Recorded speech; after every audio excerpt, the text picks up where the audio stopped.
Hey, it's Carly. Sister Wives wasn't on this week, but we've got a holiday Hallmark movie recap for you to listen to. Also new this week over on Patreon, we're joined by Dr. Adam of the Sister Wives Professor podcast on the latest episode of Mediocre Down, where we discussed Mary Brown, martyr or monster? Not quite sure we got an answer, but it was a journey. On Friday over on Surviving Reality, we'll be dropping Glitter and Greed, the Lisa Frank story, so be sure to check that out. And then we'll be back with the Sister Wives recap next Monday, as well as a preview of our free Patreon New Year's extravaganza, Corey and Carly's Rockin' Robin New Year's Eve, featuring some of your and our favorite podcasters and Sister Wives TikTok creators. Happy holidays! Surviving Sister Wives contains adult content that may not be suitable for Latter-day Saints or sinners. Listener discretion is advised.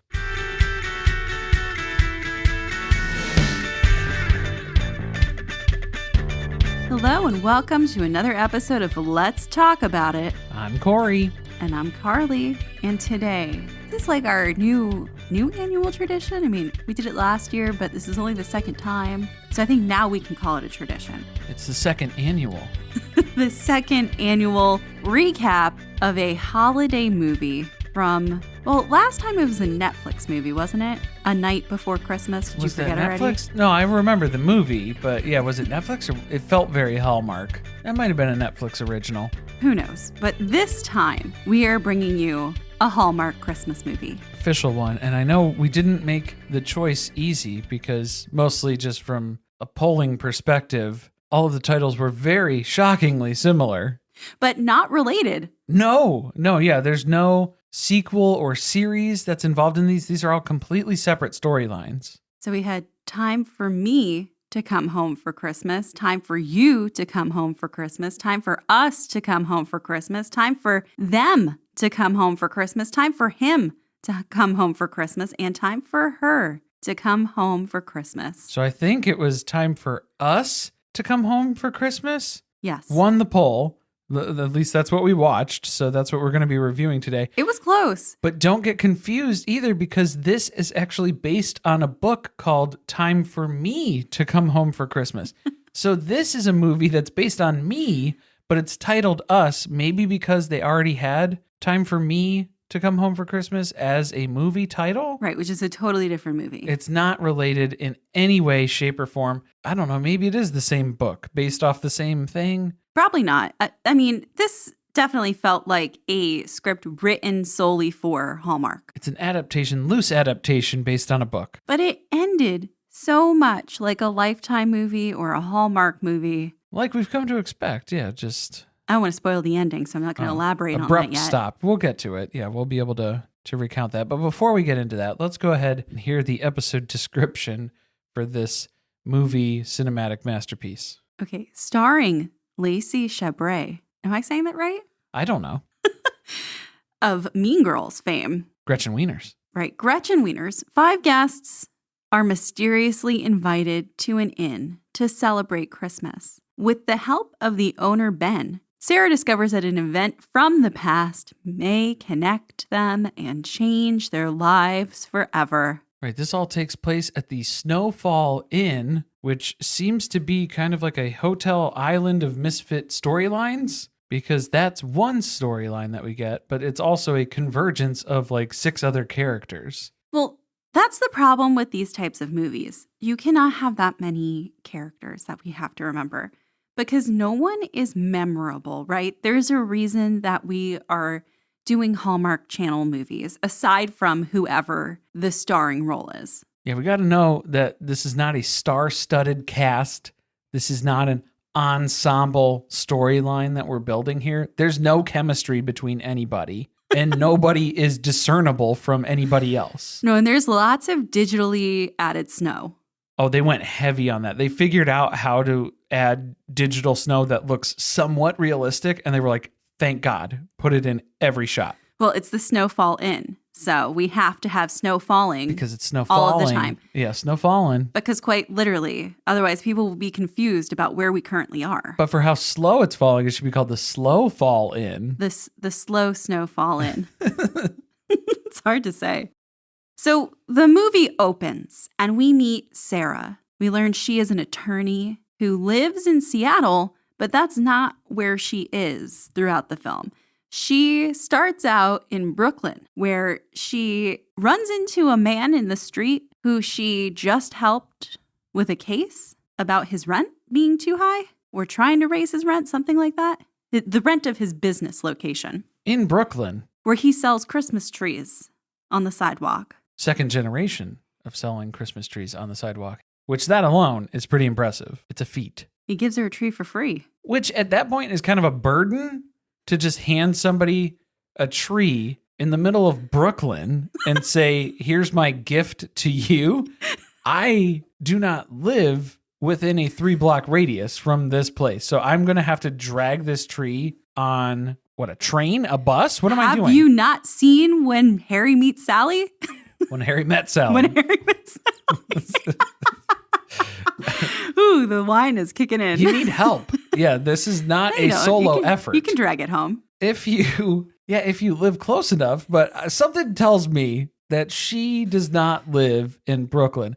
Something tells me, based on her apartment, she doesn't live in New York City in general. Oh, yes. So this is not her place, though, because we know she lives in Seattle. Right. We find out this is where her mother lived. And her mother recently passed away. And that's why she's in New York. She has come here to help settle all of her mother's affairs, as they say, her estate, whatever she has going on. And part of that, I guess, is staying in her apartment, which looks like it's in San Francisco. It's a California estate. It's not anything in a major city anywhere. Well, no, it looked like it could have been San Francisco. The windows in the kitchen. Need to be older. Well, did we see the front of it? We only saw two rooms, right? Interior, yeah. Well, we saw the front door, the kitchen, and the living room. But yeah, so this is where Sarah gets a phone call from her employer, who she has to thank gratuitously for extending her family leave.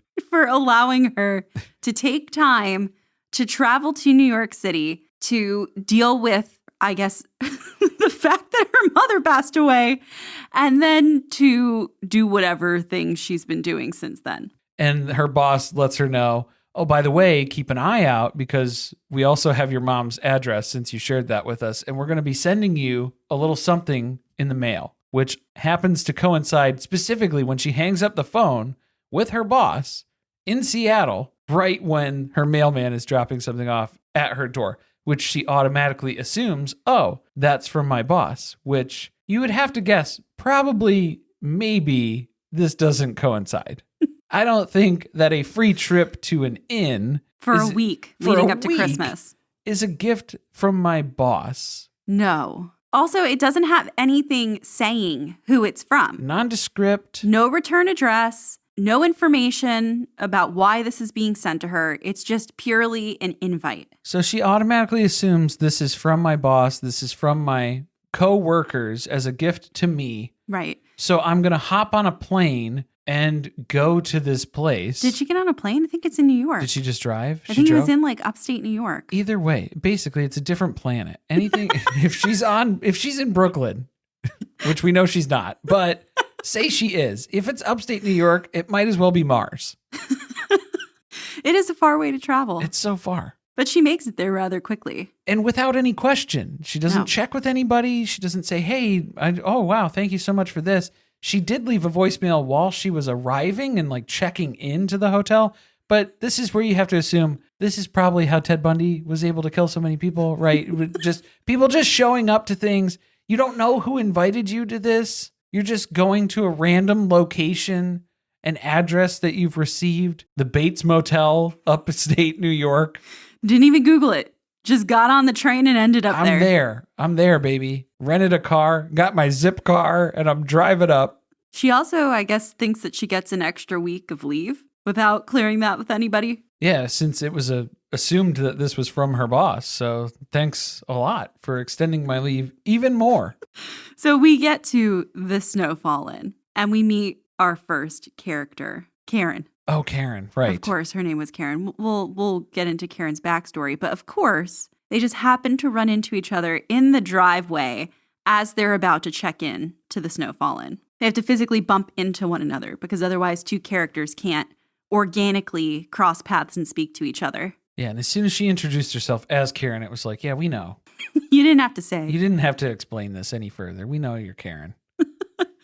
So we're going to check in to the hotel. At Lizzie's Heritage Inn. Or, I mean, the Snowfall Inn. To be fair, I think most people would have turned around if they got to Lizzie's Heritage Inn. Just seeing all the weird signs across the street. It's a little run down. It looks a little haunted. It's a little bit. It's not in tip-top shape anymore. Well, I hope then that Ben, who is the innkeeper, got a good fair price for it because he has recently taken over the Snowfall Inn. I was going to call it the Snowfall Hotel. That's the Bates Motel. I know. It's different. But I think, Ben can probably be described as, I feel like Hallmark's casting is mostly just, who does this person look like the most? But in like a piece's parts. It's just like, it's from the eyebrows up. This dude looks like Chris Pine. Chris Pine? From Wonder Woman. Okay.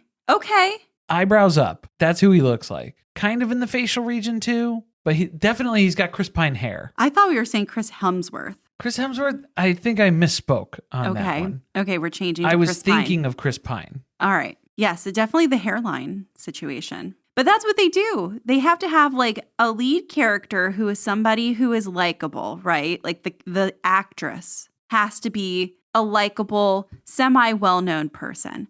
And then you just cast people around them who look like either another celebrity or who are just completely uninteresting people to look at because they're not an important character. You don't need to remember them. Somebody who could be mistaken for someone who has a little bit more star power.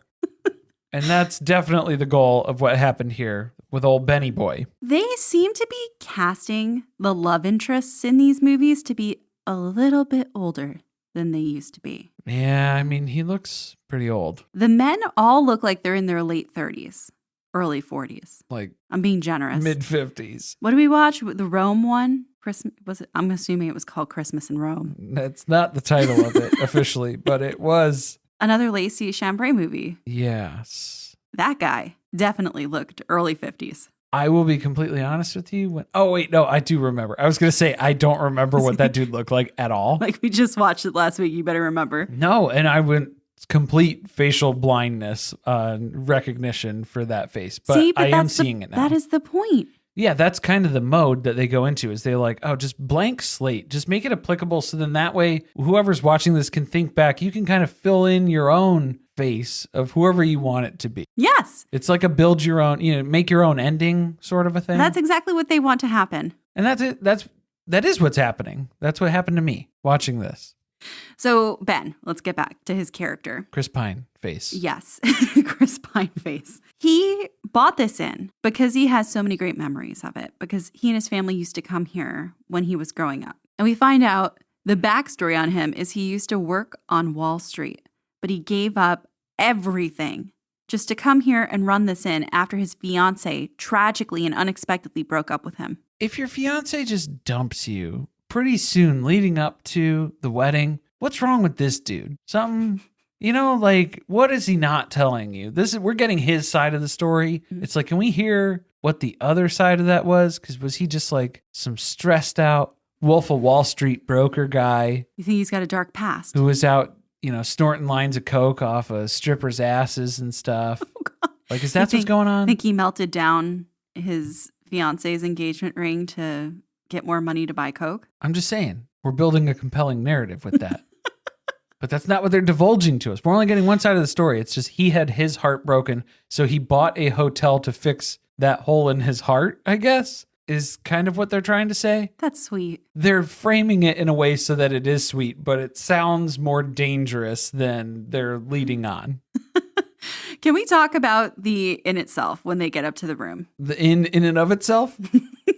The rooms are... The doors to the rooms. I don't like the rooms. They're like slatted where there's like lots of light showing through from the other side of the door. Yeah, but like where's the light coming from? Is it the lights are on in the room? I don't know. If that's the case, then he's going to be spending a lot of money in electricity that maybe we should look to control. Yeah, we got to tone that down. Plus with her room was a ground level that was just floor to ceiling windows. It was, but didn't they go up the stairs to go up to her room? Which didn't make sense. So logistically, it's kind of confusing the way that it's laid out. But maybe there was like a courtyard up there. I don't know. But yes, there is definitely Fire pit. There's an outdoor area right outside of her room. And the one whole wall of the room is just glass windows, floor to ceiling. So how can you have, and then your bathroom door is right there. So how are you going to have your bathroom right next to a window where there's a public courtyard where there's stuff going on and people just out there whenever they feel like it? Well, in your bed, just exposed to the courtyard. I don't like it. It's not a good setup. No, also, it's a place to get murdered. The Bates Motel? I would not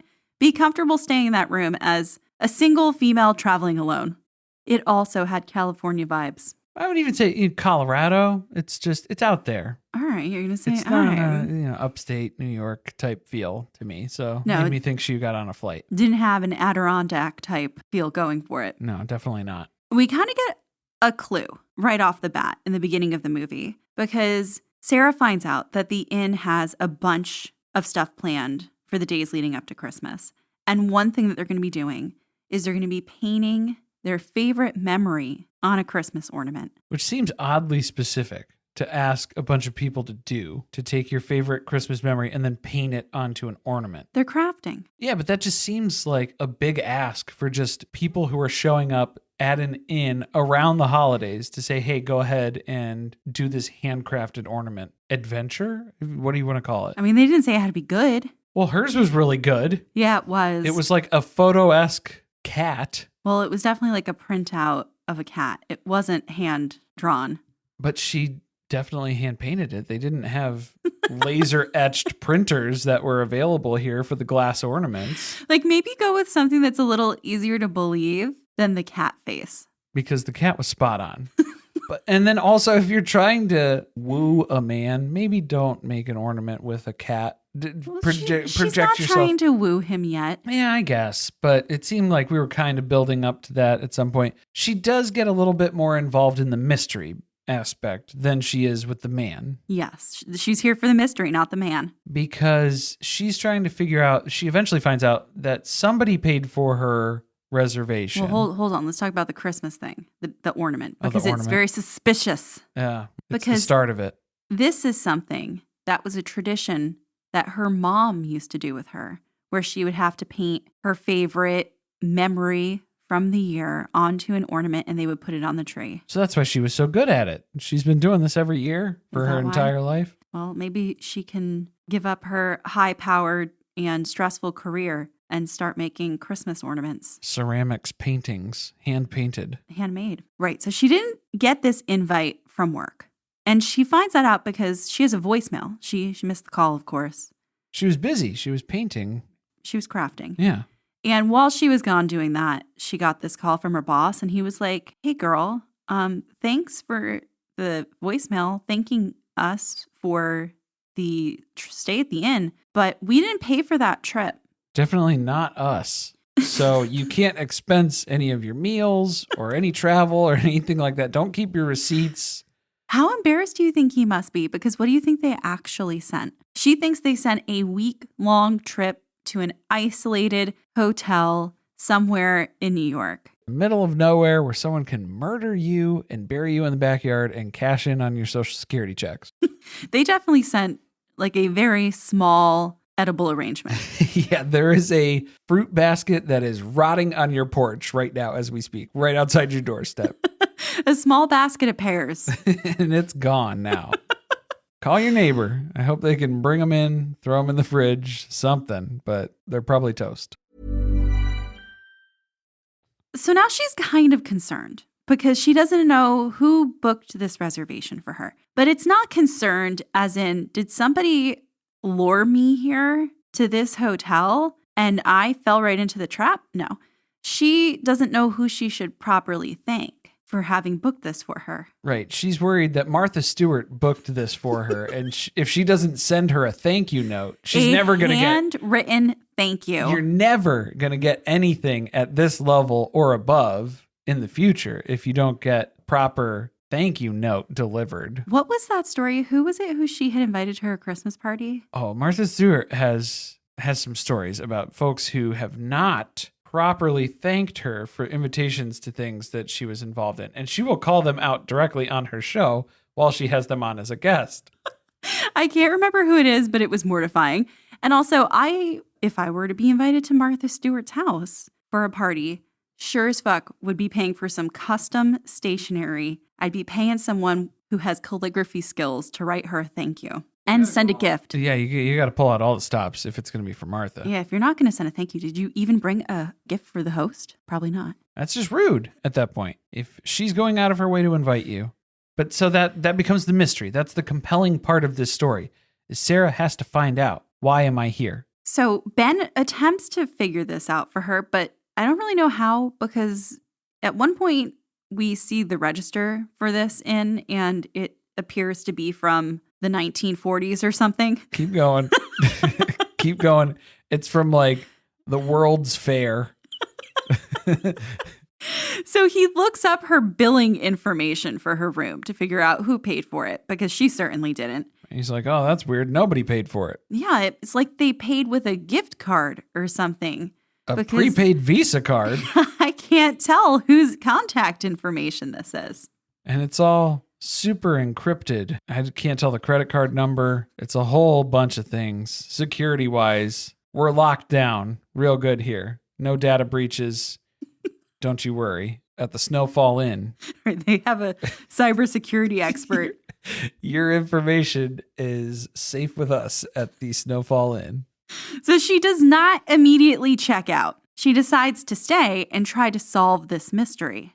Because then she starts finding out that there's not just her. There are other people who are here with the same nondescript invite that she received. Ooh, it's weird and it's spooky. But not spooky, because this isn't a Halloween Hallmark movie. Well, and even those aren't spooky. Nobody has ill intent in a Hallmark universe. Everyone keeps talking about fate. It must be fate that I'm here. And that's the first person we hear it from is Karen. But isn't that the opposite of fate? If this is highly orchestrated by an individual person who's coordinating all of this, doesn't that seem preordained? That's not fate. I guess it would be fate if you all just, of your own free will, chose to come here. That's fate. And then figured out that you separately all had a connection that you didn't know about. That's irony, and that could be prescribed as fate, sure. But this is orchestrated and planned and executed by a certain person that we find out later on. To bring this whole group of people together. Who has specifically coordinated to have all of these people here at the same time. So back to Karen. No surprise, Karen is recently divorced. You could tell from the character name, right? Well, yeah, it's pretty much assumed. But the weird thing is, she was here at this very inn 30 years ago. She spent Christmas here with an old beau. Who happens to be walking through the door right now. His name's Ted, because of course Ted's going to be with Karen. And I guess they won the same free sweepstakes that Karen didn't subscribe to, didn't apply to, but Ted assumed that he throws his business card in every single jar that offers any sort of sweepstakes. So he just assumed that it was part of that. Okay, so then maybe that defends Karen a little bit by saying it was fate, because she thinks that she did not even enter a sweepstakes and yet won, and is here now with the invitation for said sweepstakes. Which that's some real Karen shit, to never knowingly subscribe to a sweepstakes and just be like, wow, I won. Someone just gave me this. It's just a free week at an inn because I'm so awesome. Again, does nobody worry that they're getting scammed?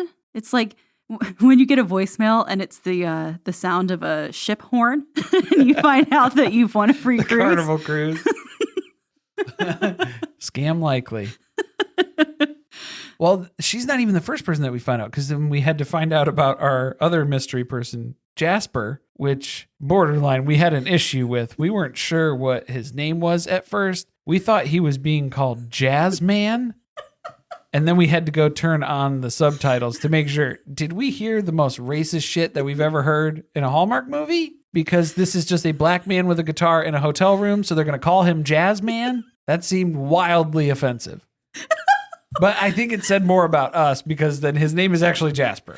Yeah, but when Ben said it the first time, it sounded like Jazzman. It sounded like Jazzman. To the point that we had to turn the closed captioning on. And I was like, okay, well, did he mean Jasmine? And then Jasmine is not usually a male name, so I was who knows? Kind of confused. We'll go back and look at the invite. Let me see. Because then Jasper's talking about his wife, who is not involved in this. Was she dead? Everybody had a Yes. tragedy. Okay. She was dead. So everybody had a tragic backstory. That was kind of the point. Well, except for, I guess, the dad and the teen daughter. No, it's a tragic backstory too. So there's a dad divorce. named Owen There's and a his divorce. daughter Cassidy. Yeah. Yes. They are recently divorced, him and his wife. They Which have is like a death of a marriage. There you go. 50 they have 50-50 custody. 50-50, 50-50? 50-50, 50-50. And it's like he doesn't even know his daughter anymore. She's a teenager. She's interested in different things, and he's having a hard time bonding with her. So they have come to this inn, but not of their own fruition. They also received a magic invitation in the mail. And he assumes it was his brother who sent it to them so that he could have more time to bond with Cassidy. So Sarah's trying to decipher all these people who have a free ticket to this hotel, trying to pin down all of the people who have made their way here. And so then that way, can we find some sort of comparison? What's the connection point between all of us? So then that way we can figure out who made this booking and why are we here at this specific time, except for our untimely deaths. Time will tell. He was about to turn into like Knives Out or something. Yeah, something like that. So nobody can figure it out.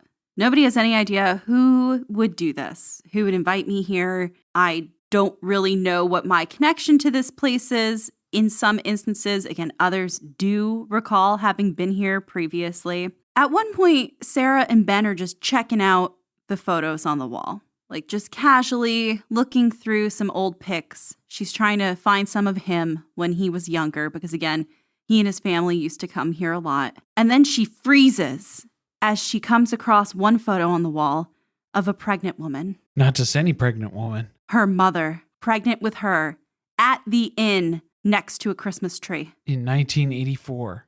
So now she knows that her mother has been to this inn. So that's even weirder. But it doesn't explain who sent all of these invitations to all these different people who don't seem to know one another. So then she basically spends the rest of the night just moping around by the fire and pondering about fate, which again, it's not really fate. There's invitations specifically. Fate doesn't send invites. Well, and they're trying really hard to push the idea that there's going to be a romance here between Sarah and Ben. We're really building up on Ben and Sarah romance, but there's no chemistry between these two actors. It's hard to tell that that's what's happening. So we have to have Ben's sister, Bess, who we forgot to introduce here. Bessie. Bessie girl. Because old Bessie. Why not Beth? Why'd we go with Bess? Yeah, I think this is, we're learning a lot about Ben and Bess's parents by naming son and daughter Ben and Bess.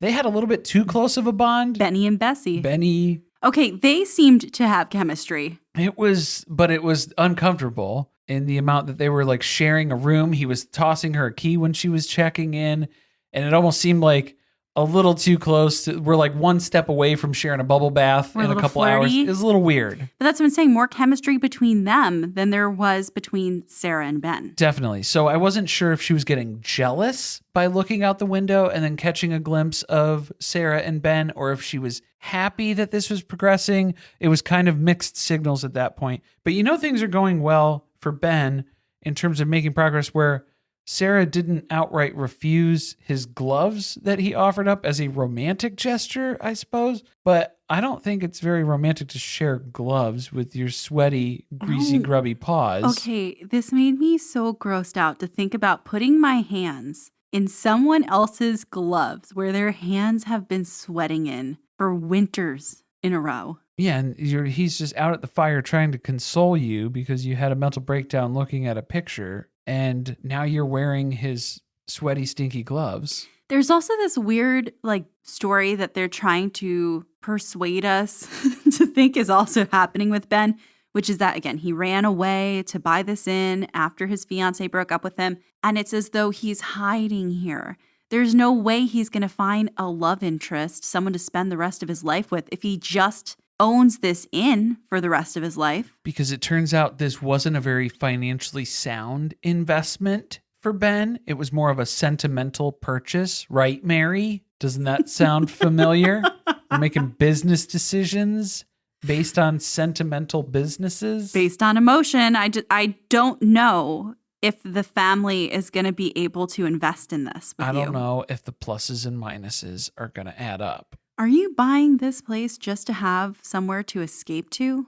are you going to leave the family? He's got Wall Street money. What's it matter? He'll just light it on fire. He'll throw it in the fire pit. He doesn't care. Sarah's too distracted to be interested in what's going on from a romantic standpoint because she's also in the middle of her own identity crisis. She's got the situation with her mom having passed that she's dealing with. She is here at this inn trying to solve a mystery that hopefully does not become a murder mystery anytime soon. No guarantees. And then also she's having this internal crisis because she took that job in Seattle at a big law firm. And it turns out it's not fulfilling work. And what she would really rather be doing is taking over her mom's practice in New York, where she's helping real people with everyday problems versus giant corporations. It's like the People's Court. Bum, bum, but bum. there's no lawyers in the People's Court, though. So that's why she's Real out people. of she's out of a job. Real stories. This is the People's Court. Oh, boy.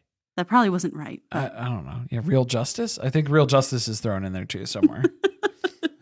But this is where Sarah ends up going into town the next day, which was this when she sees Karen. We got to rewind. Karen, we got more clues in between here. Because I was going to say Karen sees Ted on the street in town at one point playing with his wiener or somebody's wiener.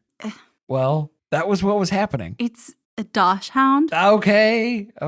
Or as some may say, a dachshund. But technically, which are like the most aggressive breed. Okay. If you all don't know, there was a woman who was murdered by a pack of dachshunds. Not one woman, multiple people. Well, in this was a story about a woman who was taking a nightly walk and was attacked and murdered by a wild pack of wiener dogs. Well, I think that's the thing. That pack was known for there were multiple people that were killed by this pack of dachshunds that were just wandering about. Come for the Hallmark movies, stay for the dog murder facts.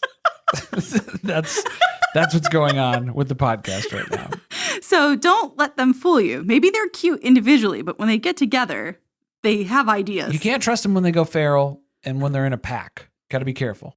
Did you want to say more about Ted? I don't know. Was that endearing? That was good. He was winning points with Karen, and he didn't even know that Karen was there witnessing this. But that was something that was happening in town. The other thing that I was thinking about was when they went to the post office then, because this is the day after Sarah was... Do you remember this? I feel like you're really far ahead. Am I far ahead? What else did we miss? It was moping by the fire, and then the next day, it was the post office, wasn't it? Oh, I don't know. Well, what do you say happens at the post office? Oh, a lot happens. Did I just like go back to transatlantic accent speak? It's like, what do you say happened at the post office? Oh, we got big news out of the post office here today. This is devolving quickly. There was a lot of news at the post office today. All right, what happened at the post office? They only went to the post office once, did they not? Oh, God, no. Oh, so no, yeah, maybe my notes are out of order. All right. No, so Owen found his invite because at first when they were checking with Owen, hey, did you get an invite to this too? And he was like, I don't know. I don't make those arrangements. My ex-wife still makes all my travel arrangements, so I thought she took care of it. And it was like, dude, what? 50-50, 50-50 custody. That's the perks. That's the perks of polygamy right there. So he didn't go to the post office. Owen wasn't at the post office. Okay. This was a completely separate incident. Okay. All right. So I have clue number 2. I'm starting to think maybe my notes are more reliable.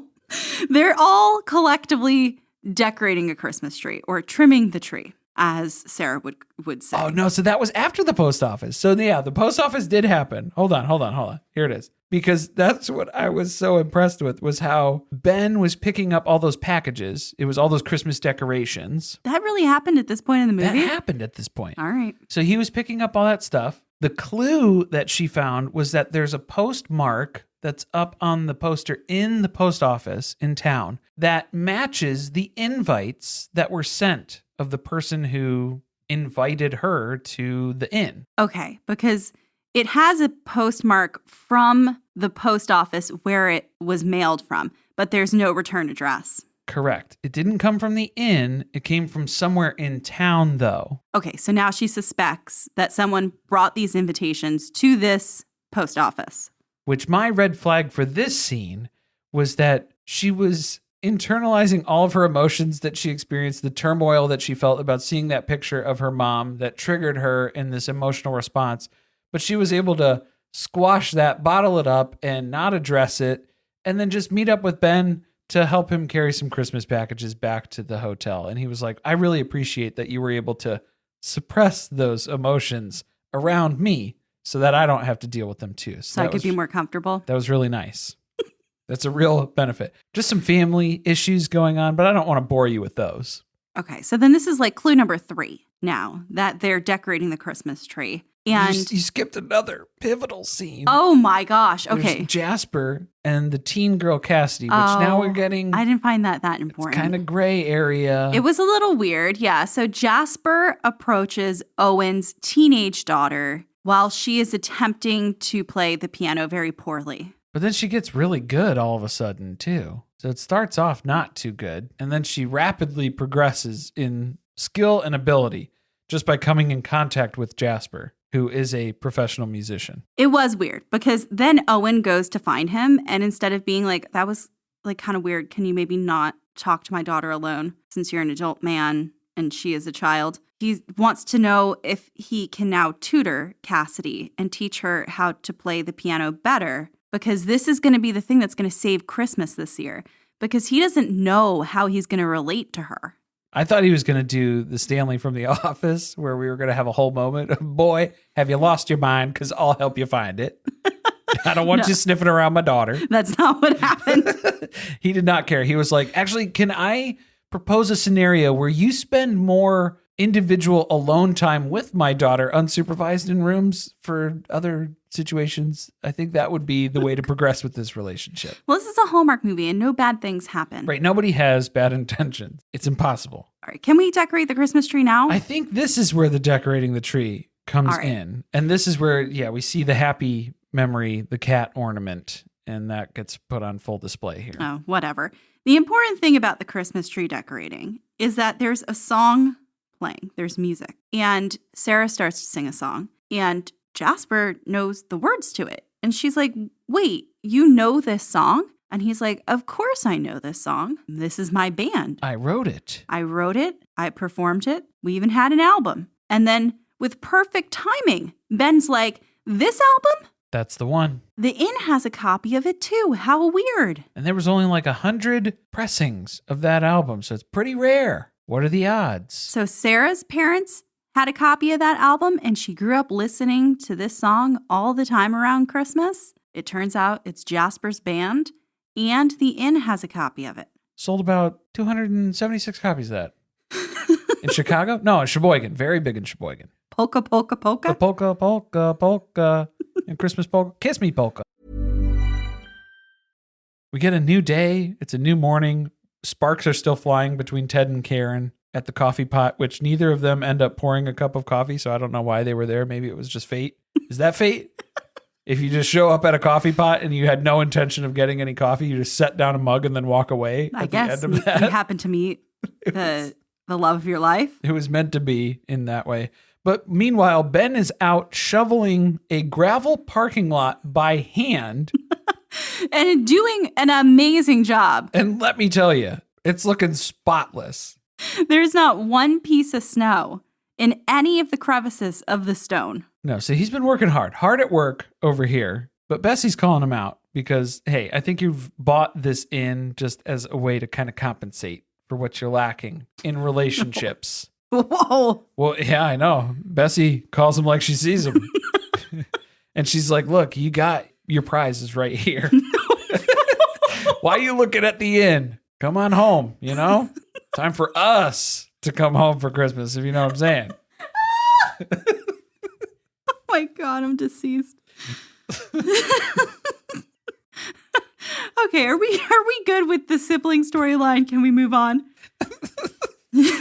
Yeah, so then what are we looking for? Oh, Ben has more photos, but they're down in storage out in the garage somewhere, which I'm sure that's going to be real top-notch condition for storing photos. Hey, did you notice when they walked into the garage, no one reacted as though it was any colder than the rest of the inn? And they had flashlights, but it seemed like there was a pretty good amount of light in there too, because there was a lot of windows on the garage. No, they acted like they were about to have to dig through a bunch of stuff, but there's just tables with all of the pictures perfectly set out. Well, and it's like, be sure to bring your flashlight and your PTSD stories, because that's what we're going to talk about. We're going to dive into this a little bit more. Yeah. We learn that Christmas was an important time for Sarah and her mom fucking loved Christmas. And she's like, look, I know that people are going to say, well, everyone loves Christmas, but you don't get it.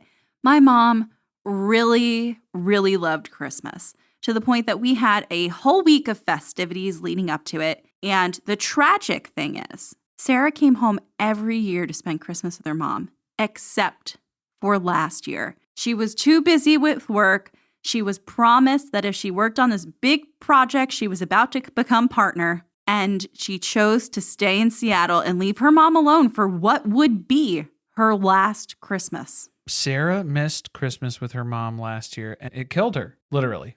That was the end of it. It's her fault. There's no other conclusion you can reach with that information. Clearly her fault. Sarah killed her mom. She broke her heart. So it's good that we've established that. We're going to save that for later. We stumble upon a photo with everyone in it. So it's all of these individual people that have some sort of connection back to that Christmas here at the inn in 1984. Right. It's a picture of everyone who was here at the inn that year. Well, for Christmas, the week of Christmas. Yeah, it wasn't at capacity. Let's put it that way. There was a blizzard. There was a lot of people who snowed in. They lost power. It seemed like they probably should have closed down anyway, but some people decided to stay. So now this mystery's all coming together. We have this photo that we can show the other people. How do you recognize anybody in this photo? Owen's able to confirm, yeah, that's me. I'm the little kid. Those are my grandparents. He had no memory of coming here before. But now, looking at this picture, he's like, I guess I was brought here at some point when I was little. Core memory unlocked. Jasper looks at the photo and was like, that's my wife, my dead wife. And by the way, her name is Sarah. So thanks for showing me, Sarah. Wow, that's eerie. Is that like fate or something? What is that? And then, of course, we've got Ted and Karen in the photo because they stayed here together 30 years ago before they broke up. And now we're relying on Karen's memory to place this last mystery dude who was in front of the tree.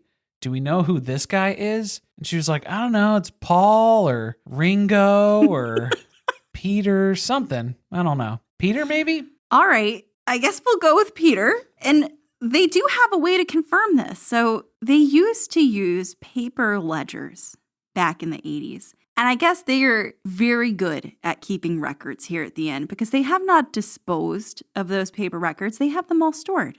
Yeah, those are probably all rotting out in the garage with the photos. That's great. So all we have to do is go pull the file from 1984 and we'll look through the guest ledger and see who was here. Easy peasy. Nothing to it. And it is that easy because they find right away Peter Sanderson. And Peter happens to still live locally. And his family runs a bakery in town. That's pretty convenient. Is that fate, though? It's convenient, but is it fate?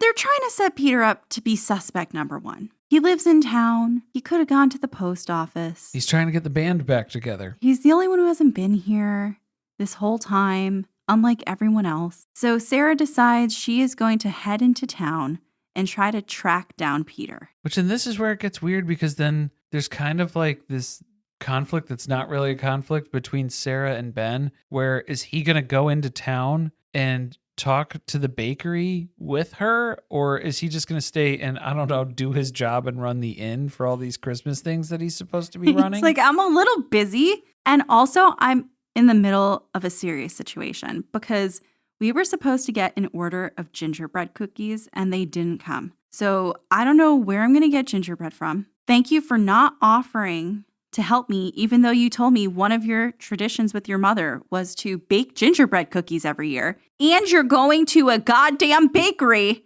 and you did not offer to get any cookies while you were there. Okay, not only was it a Christmas tradition for Sarah and her mom to bake gingerbread cookies, she was explaining it that they made enough gingerbread for her neighborhood in Brooklyn.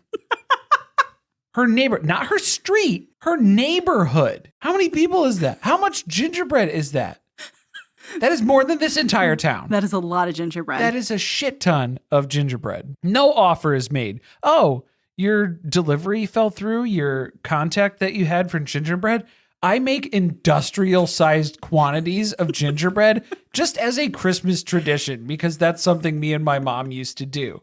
Didn't cross her mind to offer that up as something that she would be able to assist with. No, this man probably needs 24 cookies. Can't muster it. She's not thinking that through at all at this point. But she does talk him into seeing the tree lighting, which becomes very anticlimactic. It's built to the scene to which she is offering no suggestions for any of his problems, but then she's dragging him away from the inn to go waste time at this tree lighting ceremony, which you see the lights come on. She's like, wow, see, you almost missed it. What? Nothing fucking happened. I feel like this is a requirement for Hallmark Christmas movies because there's always a tree lighting. And that's fine, but like, I got shit to do today, lady. You are killing me. This business is failing. I'm dying here. I'm going to have to go back to Wall Street. Oh my God, please. Before my brokerage license expires. Yeah, I got nothing to fall back on. So she heads to the bakery. And just as she is about to walk into the bakery, guess who is coming out? One of the Sanderson sisters. All three of them. A character who's vaguely familiar to us because we saw a picture of her in the garage of the inn, and Ben happened to mention, oh, this is Frenchie. She used to own this place. Is she a beauty school dropout? Beauty school dropout. Go back to high school, Frenchie. Frenchie is walking out of the bakery as they are going in. Weird that she would show up at this point in the movie when they are about to go accuse Peter of having orchestrated this weird Christmas vacation situation for a bunch of strangers. But he ain't there. Using that PTO up, baby, before the end of the year. Yeah, gotta clear this out. Leaving his niece to run, but she's able to confirm, yeah, that's my uncle in that photo. So you got him. That's your guy. And he'll be at the Christmas party because you don't miss it. He's a local yokel. He's gonna be there. So now it's time to party. But I didn't know the party was at a church. Is that where we go first? Or was this completely separate from the party? Because it sounded like we were going to the party. Didn't we have the cookie situation first? Oh, yes, they do have the bake-off. We did circle back to that. Because finally, Sarah makes the connection. Oh, yeah, I do have some experience with gingerbread. So I guess we could just get a bunch of people in here to make gingerbread, which is not code, probably. I'm sure there's a bunch of violations that we have for the health food industry. No, you got to eat your own cookies that you bake. You can't share. Yeah, I feel like this is a ticketing or a fining situation of some kind. They're going to get shut down here. It was just also weird because usually they use these types of things as a defining moment that then makes one of the characters like even more deeply interested in the other because they've come to their rescue and their aid. And they just kind of like skipped over this. They're like, yeah, whatever. I'll see you at the party, right? Okay. See you later. Hard cut. And all of a sudden, Sarah is sitting in a chapel. She's in a pew in an empty chapel. And then Jasper comes and sits directly behind her. Directly behind her in the pew behind her. In an empty row. The whole place is empty. They're the only two people in this building at this time. But he decides to sit directly behind her.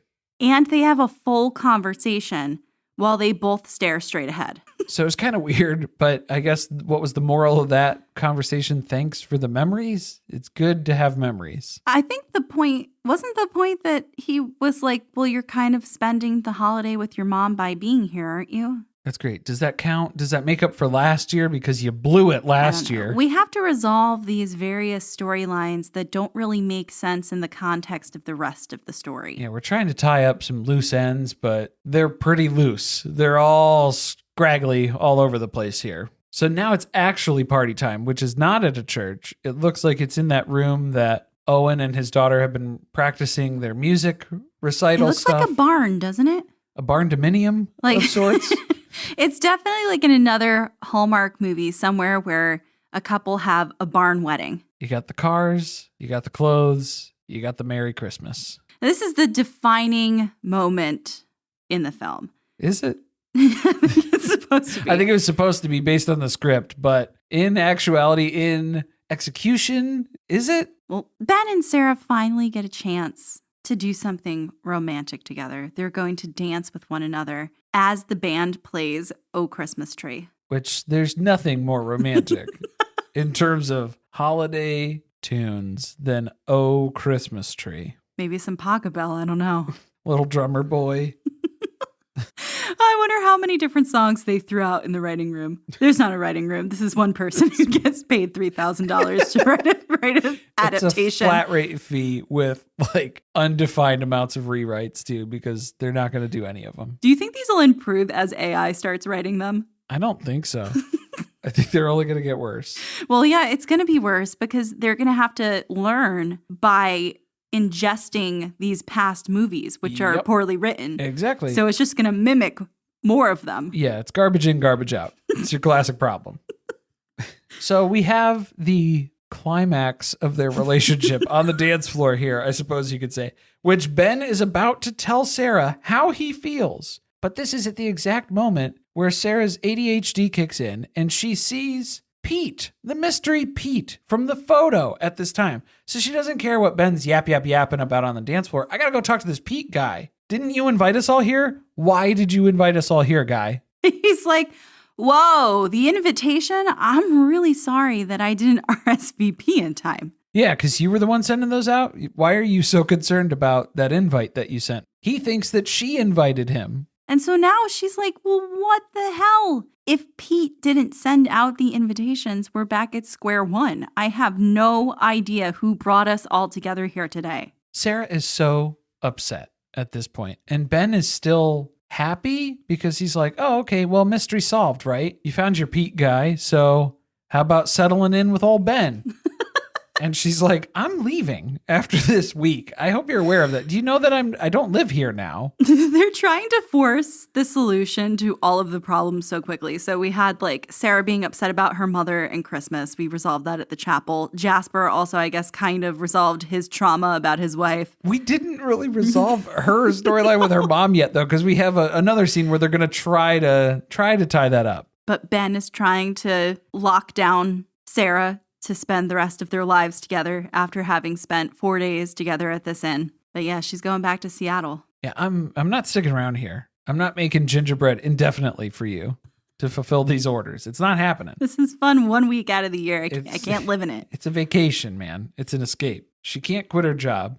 So then Ben gets the message and he walks off. So if this is how she feels and she's very certain about this, where she can't leave her job, she can't leave her career, then why is she crying on the dance floor? Maybe it's because there's something else in there. There's something else going on. She's feeling torn now. Well, we know she wasn't happy working at that law firm in Seattle. I guess.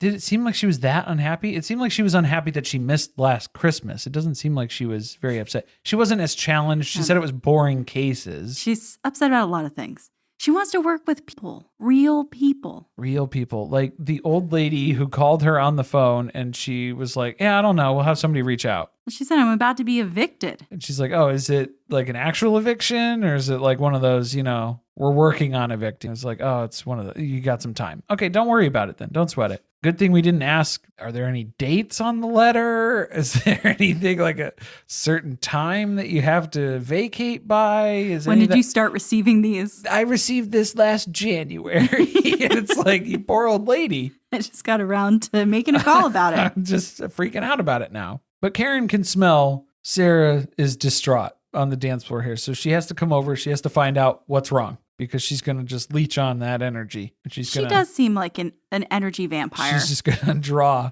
some sustenance out of that situation here. And that's when they recognize the lady on the dance floor taking pictures of people. It's Frenchie, the former owner of the inn. The innkeeper. She is here at the Christmas party. Is that weird? Because she used to own this place. I guess it's not that weird. It's weird that we're going to gather everyone together where they went and asked Frenchie, hey, what are you doing here, lady? And she was like, oh, you got me. Like it was like a Scooby-Doo gang reveal at the end where they pulled her mask off. I was the one who sent you the invitations. And I would have gotten away with it if it wasn't for you pesky kids.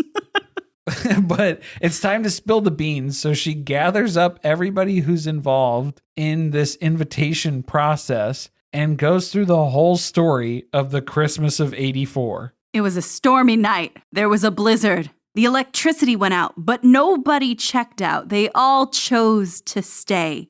And we came together like a small community. Oh, God. We came together like Ben and Bess. And everyone lifted each other up. And it was the best Christmas of my life. In fact, I had been thinking about selling the inn. Which she ultimately did eventually at some point. I mean, like 30 years later. She's still the former owner. I don't know. This had a very Titanic feel to me where it was 84 years ago.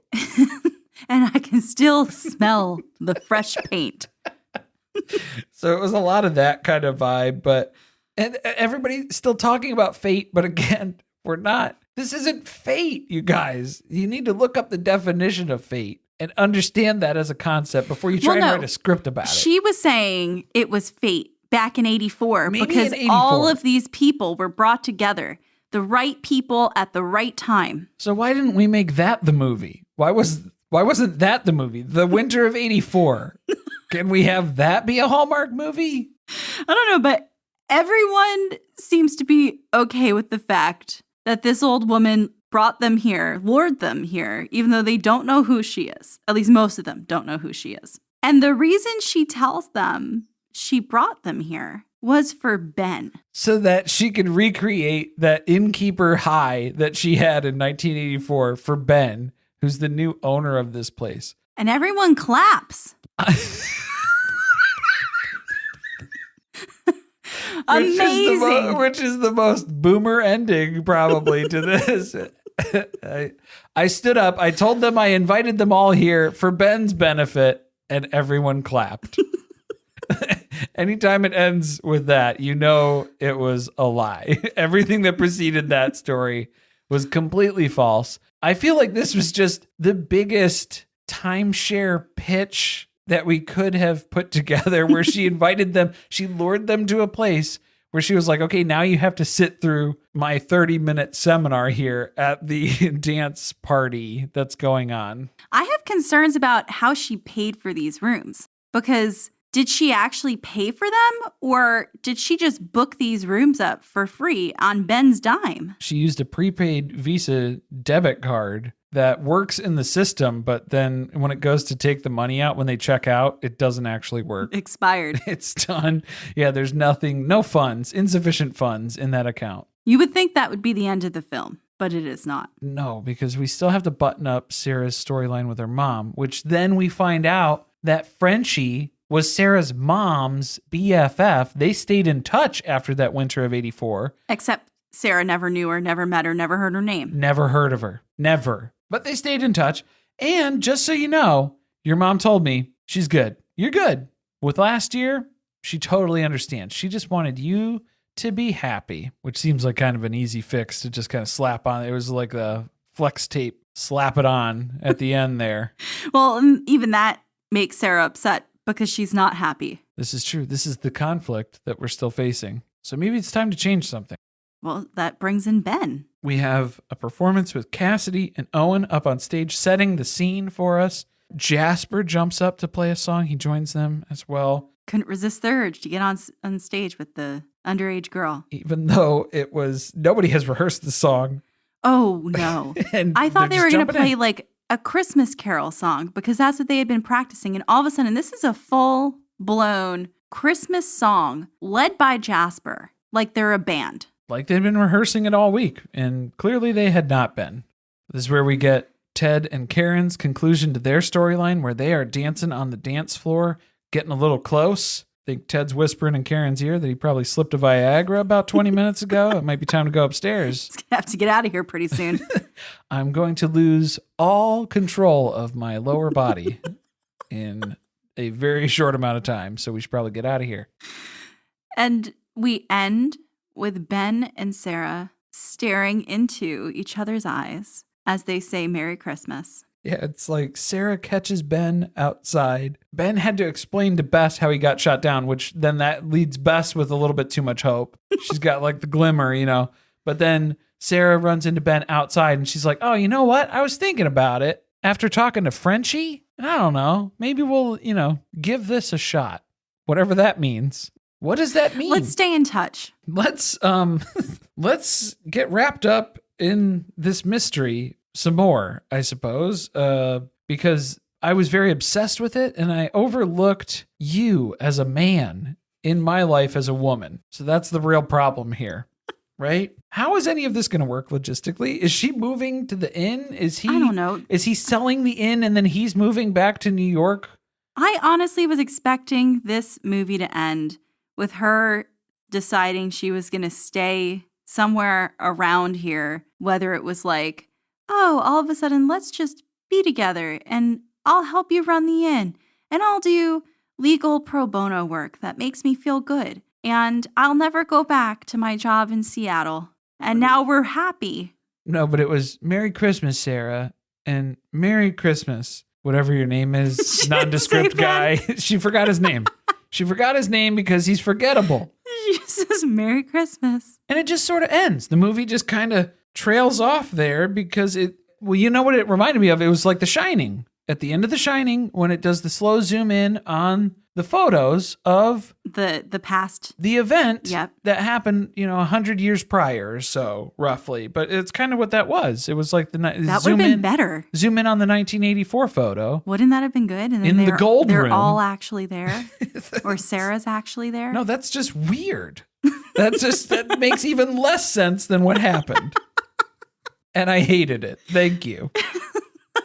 And that is probably the last Christmas holiday Hallmark movie I'm going to be able to talk Corey into watching this year. That's not it at all. It was terrible. And that's why it was so fun to review. It's easy to talk about. I didn't enjoy any of it. I was really dying towards the end. It seemed like it was about 25 minutes too long, which is dragging. What these movies typically are like. And we were watching it without commercials. Yeah. Because we got it on Prime. Yeah, no, this would be like 3.5 hours on Hallmark, probably, if you watch it with commercials. And you're confused because you're waiting for it to end and it feels like it's never ending. And then all of a sudden there's just a conclusion. It just wraps up and it's like, oh, I missed it. I went to the bathroom and I came back and it's over. It's gone. I have no idea how it ended. Sometimes you watch these and it's like, wait, I've been watching. I'm paying attention and I don't understand what just happened at the end of the movie. Well, and what messes me up, because where the dance was taking place for the big finale scenes that they had here, that room looked very familiar, but I'm sure they filmed like 12 other movies, or at least scenes from the other Hallmark and Lifetime movies around the holidays in that exact same set, in that exact same room, just with different actors filling in whatever bland storyline that they're going to be doing for that script. So I think that's the other thing that gets me confused is when things look vaguely familiar, like out of a fever dream where I'm not sure if I've watched this before or if it's something else that I'm misremembering. It's true. Let us know what your favorite, and when I mean favorite, I'm looking for bad Hallmark or Lifetime holiday movies are. Yeah, we might have to come up with a way to do like sort of a riff track version where we can watch one and then have like a live commentary on it. So then that way you get the real effect, not just a recap of what's going on after the fact. So maybe that's something we can work on here for future ones too. Yeah, you needed to hear the reaction to the Dachshund in real time. And between that and Jazzman, I think, yeah, we had quite some moments here on the actual viewing that took place that were hard to replicate as part of the recap here. Thank you for listening. If you want to support us, the best way to do that is by subscribing to the podcast or leaving a review on Apple Podcasts or Spotify. Be sure to keep the conversation going with us over on our Discord channel. Stay tuned, share with friends. See you next time.